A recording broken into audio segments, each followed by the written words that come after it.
萧美琴副总统、潘孟安秘书长、国安会吴钊燮秘书长、现场的媒体朋友、线上收看直播的海内外关心台湾的国人同胞，大家好！今天是我就任中华民国总统满2周年的日子，非常感谢国人给我为国承担、为民服务的机会。2年前的今天，我在总统府宣誓，向全体国人承诺，我必定遵守宪法，尽忠职务，增进人民福利，保卫国家，不负国民托付。2年来，这份誓言没有一天离开我的心中，这份责任也没有一刻因为挑战艰难而有所逃避。今年对台湾而言，也是一个非常重要的历史时刻。1996年，30年前，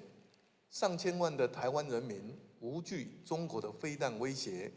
勇敢走进投票所，以超过6%的投票率，完成第一次总统直选，让中华民国台湾成为一个全面民主化、主权在民的崭新国家。这30年，台湾人民用一张张选票写下自己的民主史，台湾社会用一次次和平政权移转，证明民主成熟而不可逆。纵使挑战再大，台湾依然坚定、自信、有尊严地走自己的道路，迈向世界，勇敢追求未来。过去2年，台湾走过的每一步都不容易。世界局势快速变动，威权扩张、战争冲突，产业链面临供应链重组，加上气候变迁、能源转型以及人工智慧浪潮，都在不断考验国家的竞争力与韧性。同时，国内朝野因为国家方向不同，国会出现前所未有的僵局，致使国家的人事、预算、法案都无法顺利推行。因此，台湾面对的不只是单一挑战，而是国家能否在变局中站稳脚步，在分歧中持续前进的总体考验。但我要向国人报告，台湾没有因此退缩，台湾正在前进。过去2年，我们坚持3件事：第一，守护民主自由的生活方式。民主是台湾最重要的名字。民主不是天上掉下来的礼物，而是一代又一代人牺牲奉献、勇敢争取来的。30年前，人民选择用民主决定国家的方向。今天，我们更要用民主的力量决定台湾未来的高度。台湾的未来不能由境外势力决定，也不能被恐惧、分裂或短期利益绑架。台湾的未来必须由2300万人民共同决定。我深知民主社会一定会有不同意见，朝野之间也一定会有竞争，但政党可以竞争，国家不能分裂。立场可以不同，守护台湾不能有所不同。面对外部威胁，我们都应该团结守住共同的底线，坚定站在国家利益这一边。第二，维持台海和平稳定的现状。维持台海和平稳定，阻止外力改变台海现状，是台湾的国家战略目标。台湾是国际社会上负责任的一员，不是破坏稳定的一方。台湾愿意在对等尊严的原则下，与中国展开健康有序的交流，但坚定拒绝以和平包装统一的统战作为。历史告诉我们，和平不能够只靠善意，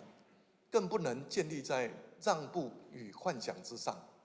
和平要靠团结厚植国力，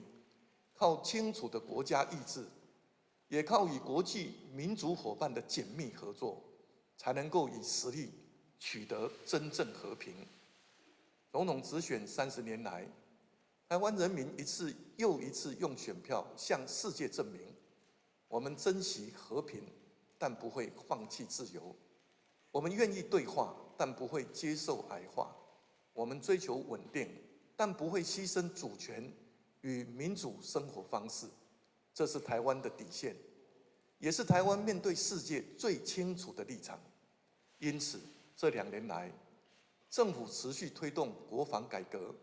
强化不对称战力，提升全民防卫韧性，建立更完整的国土安全网络。国防改革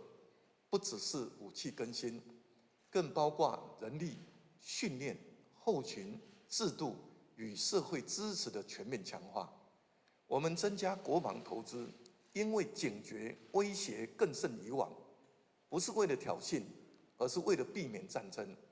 我们强化国防自主、防卫力量，不是为了升高冲突，而是为了保护人民。我们与理念相近国家合作，不是为了对抗任何人，而是为了维护台海与印太和平稳定。针对立法院未能完整通过国防特别预算条例，势必严重影响台海和平稳定的现状。政府将亡羊补牢，另提特别条例，并透过追加预算与提高年度预算的方式，来进行商购、委办、国际合作，以及推动国防产业自主，生产陆、海、空无人载具，建立智慧化的永续国防力量。台湾务必要成为有实力保护自己，也能够维护台海和平稳定的国家。这不仅仅是我对台湾人民的承诺，也是台湾应该要向国际社会展现的决心。前阵子，我登上首艘国造的海鲲军舰，看到的不只是一艘潜舰，而是无数工程人员、国军弟兄姐妹日夜无休、承受压力所完成的国防自主成果。海鲲军舰承载的是台湾不向压力低头的勇气，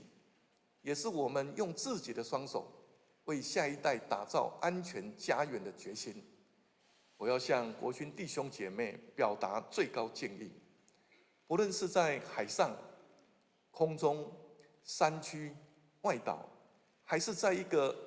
看不见的岗位，你们守护的不只是边境与领空，更是2300万人民安心生活的日常。国家的安全来自你们的专业、纪律与牺牲奉献。身为3军统帅，我会继续做国军最坚定的后盾，让国军有更好的装备、更好的训练、更好的照顾，也让军人受到社会应有的尊敬。第三，发展经济，打造更有韧性、更有竞争力、更有照顾人民的台湾。繁荣是人民最深切的期待。过去2年，我们面对全球经济变局，积极改善投资环境，落实产业创新与升级转型，并推动立足台湾、布局全球、行销全世界的国家经济战略。半导体、人工智慧、军工、安控、次世代通讯，都已经是台湾在全球供应链中不可取代的关键力量。台湾不只是制造基地，更要成为创新基地。台湾不只是供应链的一环，更要成为民主科技阵营可信赖的核心伙伴。现在这个方向已经陆续看到成果。去年我们全年的经济成长率为8.68%，消费者物价指数 CPI 1.6%，吉尼系数维持稳定，就业情况15年来最好，人均 GDP 更已经超越日韩。台湾今年第1季的经济成长率13.69%，39年来单季最高。推估今年全年经济成长率超过7%，总值高达32兆元，已经是世界重要的经济体。这个好成绩是全民共同努力的成果，也是我们勇敢自信的拥抱世界、拒绝依赖单一市场的结果。多年来，我始终没有忘记在社会各岗位、各角落辛苦工作的身影。我深刻了解，亮眼的产业成绩不能只停留在报表上。国家的经济成长也不是让少数人站得更高，必须让人民有感，让更多人站得更稳。因此，我上任后积极扩大社会投资，持续推动加薪、减税、住宅支持、长照升级、托育减负、教育投资，并推动中小微企业多元振兴发展计划，协助中小微企业、传统产业与服务业导入数位工具、减碳技术与国际市场资源，让转型不是少数产业的特权，而是全民经济的升级。近日，我将提出一项规模1000亿元的计划，来加速中小微企业及传统产业的升级转型，并让科技产业带动传统产业，让国家的发展进一步落实到百工百业，落实到每个家庭的生活，落实到所有年轻世代的机会，也落实到广大的劳工、农渔民、长者以及弱势者的照顾。勇敢追求未来，也代表我们要勇敢面对人口结构、医疗照护与社会安全的新挑战。在健康台湾的路上，政府会持续投资健康，改善医疗环境，强化医疗能力，落实3班护病比，推动智慧医疗与分级照顾，让医疗不只是治病，更是守护每一个人从出生、成长、工作到老年的完整支持系统。健保永续与医疗韧性也是国家韧性的一环，照顾人民健康就是守护国家未来。面对少子女化的挑战，政府近日将提出台湾人口对策新战略家庭支持篇，其中一项对策是决定提供0到18岁成长津贴，每人每月5000元，希望在婚、孕、养儿育女、友善职场、婚育宅等面向提供协助，以兼顾工作与家庭，让年轻人敢婚、敢生、敢养、敢移，追求幸福。在气候与能源转型上，我们也会务实前进。台湾要稳定供电，也要减碳转型，要支持产业发展，也要承担世代责任。面对经济发展及人工智慧与高效能运算带来的用电需求，政府会以科学证据、法定程序与社会沟通作为基础，务实评估各种能源选项，确保能源安全、产业竞争力与环境永续可以并行不悖。转型不会一夕完成，但方向不能迟疑。改革不会没有压力，但责任一定要扛起。同时，政府会继续推动社会韧性，从防灾、救灾、治安、交通、能源、金融、粮食、医疗到社区互助与民防训练，每一个环节都是国家安全的一部分。现代国家的安全不只是在军营，也在医院、学校、银行、工厂、港口、电网、网络与每一个社区。当社会每一个角落都更有准备，台湾就更有力量。我要特别对年轻朋友说，30年前上一代台湾人用勇气打开民主的大门，30年后希望你们用创意、专业和行动，打开台湾下一个世代的未来。作为总统，我会支持你们继续投资教育、科技、文化、运动与国际交流，让年轻人不必离开台湾才看见世界，也让世界因为台湾年轻人的创造力量而看见台湾。你们的勇气就是台湾继续前进的动力。在此，我也要恭喜台湾作家杨双子撰写、金陵翻译的《台湾漫游录》荣获国际布克奖。这是他们继美国图书奖之后再次夺得国际文坛大奖。这代表台湾的年轻人已经有实力在世界的舞台上发光发热。我也要对所有辛苦工作的国人说，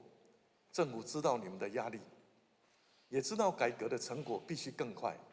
更实际地落实到每个家庭。我承诺政府会一步一步把基础打稳，把制度补强，把资源用在最需要的地方，打造台湾成为安居乐业的好所在。未来我会以更谦卑的态度倾听人民，以更坚定的意志推动改革，以更稳健的步伐守护国家。我要带领执政团队，继续把国家安全顾好，把经济体制顾好，把人民生活顾好，把台湾在世界上的位置顾好，让台湾无可取代。最后，我要用一段话与全体国人共勉：台湾的力量不在于人口多寡，而在于人民的自由意志；不在于声量高低，而在于价值清楚；不在于国土大小，而在于我们始终没有放弃自己的方向。台湾是一个良善的国家，是愿意承担责任、值得世界信任的伙伴。台湾也是在民主航道上引导世界前进的灯塔。让我们团结一致，守护民主，追求和平，创造繁荣。让我们以总统直选30年来的民主自信，勇敢追求未来，用这一代人的努力，为下一代留下更安全、更自由、更公平、更有希望的台湾。谢谢大家。想看最完整的新闻内容，记得下载 TVBS 新闻网 APP。